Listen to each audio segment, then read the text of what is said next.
Hello, my name is Janet Reyes, and we are going to discuss technology in the classroom.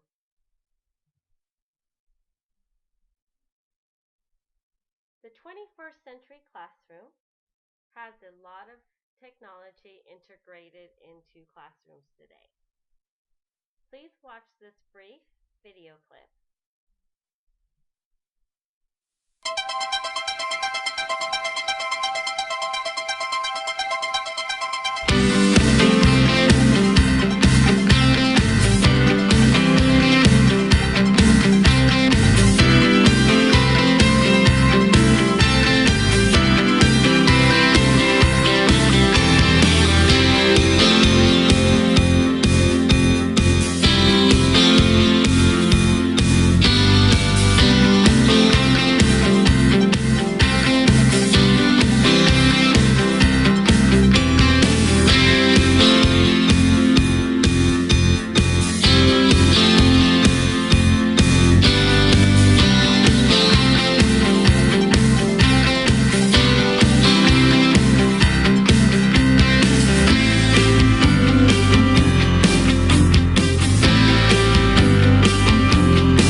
This video clip really did show some vivid images of even babies interacting with mobile devices. It is not new to them. They are having contact with mobile devices even before they come to school.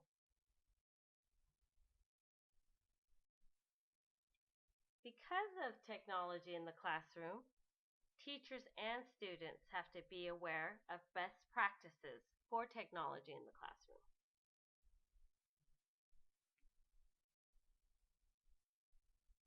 A classroom in the past looked very similar to this picture, where there's only a chalkboard and some desks and some chairs.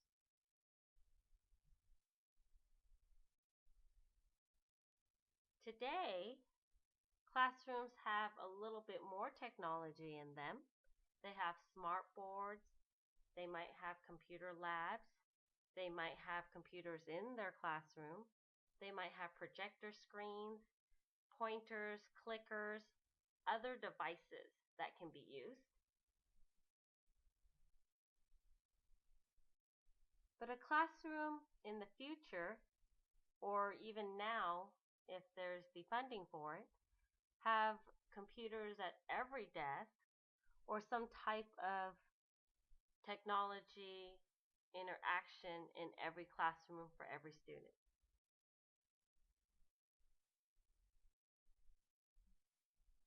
Technology is good, and students love technology.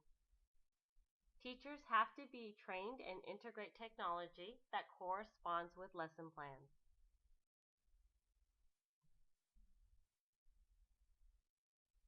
What are some of the best practices?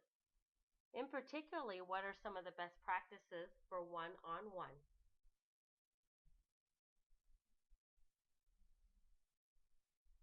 Managing one-on-one classroom use is one laptop to one student, or it can be an iPad or another type of mobile device.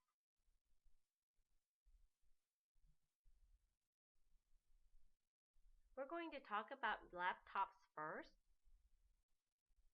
Laptops are very similar to a desktop computer. However, they are lighter weight and they don't take up as much space as a regular desktop computer. And they can also be mobile and carried with you if necessary.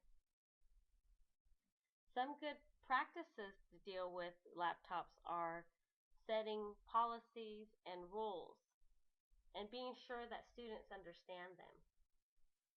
You also want to set aside in the classroom a laptop-free zone or a laptop-free activity day where they're not to have their laptops out in front of them. When students know what they're expected to do accordingly, they will better manage themselves. Always give detailed instructions. Some good uses by incorporating a laptop into a lesson is you can poll questions or have them answer questions that are posted. They're also good for writing assignments. Laptops are probably the most ideal because they have a keyboard right there and they're lightweight and they can do research on them.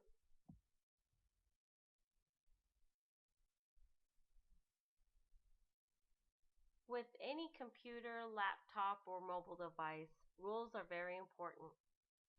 Please watch this little video clip about a computer lab rules from Classroom Caboodle. This is Betsy Weigel from Classroom Caboodle. I'm in the computer lab today. I'm going to talk about computer lab rules.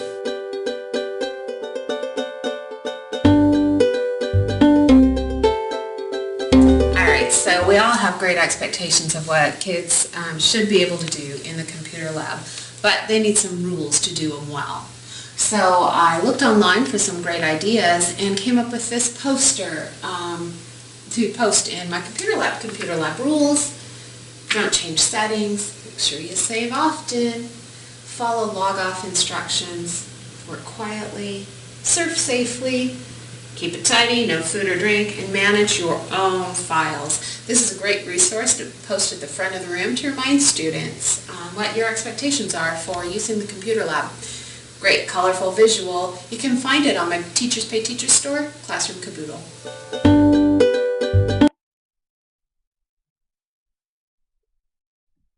The next device we're going to talk about are iPads. iPads are lightweight and easy to manage by students in a classroom area. They also do not take up a lot of space. When we talk about iPads or tablets that are similar to an iPad, we have to remember they have an array of resources that are applications, or also known as apps.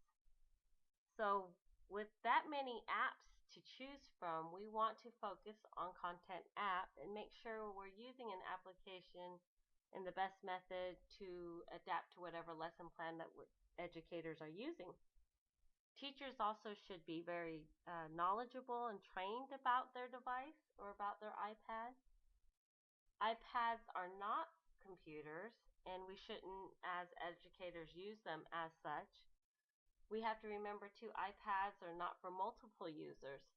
Since it's such a small little device, it's easier just for one person to use one at a time. And use it for what it's meant for. Like a laptop, you could do a writing assignment with, but an iPad you couldn't. An iPad is probably better for photographs or taking video, so you can do a presentation.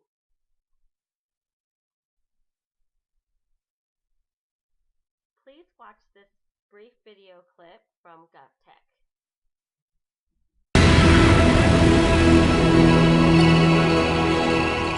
It's Christian, you're 7. Carry it the right way. There you go. 23 schools in the Chicago Public Schools District have piloted iPads since last fall. But are there any benefits?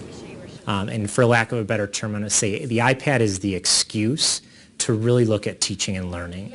After having used iPads for nearly a full year, teachers and students in the Chicago Public Schools trials are seeing multiple changes and noticing additional benefits. The iPad really allows us to practically take a virtual field trip every day by searching web content in a way that's user-friendly for early childhood students. There you go. So now it's popping up. So now you decide which one you like and the one that you want to write about. Second graders at Burley Elementary School learn about spelling and pronunciation. Each student has his or her own iPad and uses the ABC Magnetic Alphabet app to spell various words. Bridge. So how does BR go? Burr. Okay, so put the burr in front of the Also at Burley, first graders use various word processing apps to demonstrate their knowledge of a recent lesson, and the ease of collaboration the device provides is apparent when watching these students work. I know wanna leave the An additional benefit is putting such a small portable device in the hands of every student. If you have an image that's really compelling and is really going to spark some interesting questions or discoveries for children, you can put that image on every iPad and the students can zoom in, they can manipulate it, they can study it, and that's really a way to engage and captivate, I think, the young students in a meaningful way.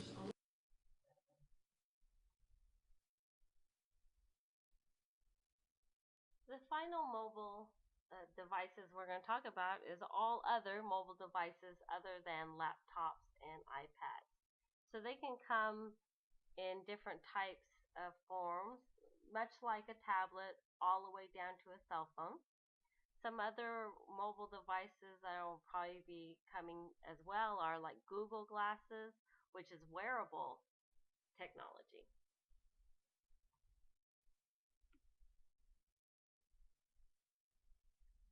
Please watch this little video clip about some young students talking about technology.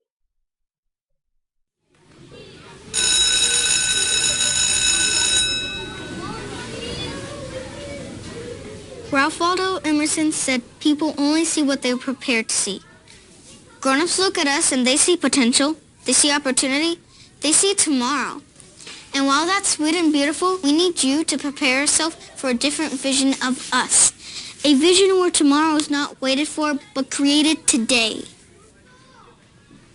A classroom with technology, curriculum, holistic support, and professional development that's optimized and harmonized to improve learning outcomes for the student and teacher. Assets and assessments for Common Core curriculum. The skill sets and toolkits to be compliant with the latest college and career programs. And everything has a strategy for management, deployment, and support. Again, mobile devices are not uncommon. Almost everyone has some type of mobile device, which is like a smartphone. Almost everywhere you look in public, at schools, everyone has a cell phone.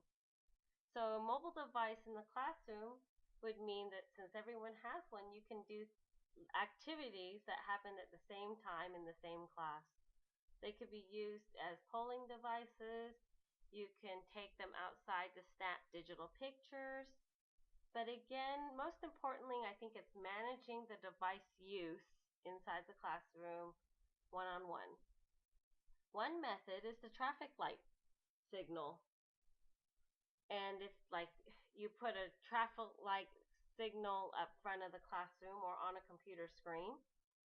Red light would mean no cell phone or mobile device can be used at this time, and they must be all put away. If there's a yellow light on or displayed, mobile devices need to be out for educational purposes only. Say if you were having your class do some research on a project, they could use their device for research only.